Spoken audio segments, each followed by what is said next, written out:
నేను ఎంత పెద్ద మా అమ్మ కంటే ఎంత పెద్ద ప్రయోజకుడైనా సరే మా అమ్మ ఏం చేసినా నేను ఆమె చేసిన పని నేను స్వీకరించాలి. ఇట్లా సంఘం కూడా అట్లే తప్పు చేస్తుందని తెలిసి భావించారు కాబట్టి ఏడ్చుకుంటూ బయటకు వచ్చేసినా కానీ నేను వాళ్ళు ఒక మాట లేదు, ఎందుకు జరుగుతుంది దాడి దిగలేదు, ఒక ప్రశ్న కూడా వేయలేదు, నేను ప్రశ్నించలే. అది నన్ను బలహీనతగా అనుకుంటున్నాను.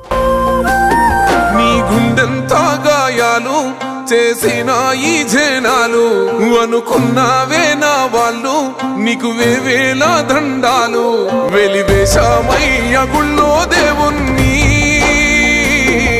నేను మాట్లాడిన అనగానే మా సభ్యులందరూ ఒకటి అంటుంటారు, సార్ ఏదో స్కూల్ గురించి మాట్లాడుతున్నాను. పాలించే నిన్ను పక్కన పెట్టినమయ్యా మా పాపం, నువ్వు మాతో ఉంటే సాలో అన్నరగన్నా, సుడిగుండాలే దండాలు పెడతాయిలే మా కన్నా, నువ్వు మాతో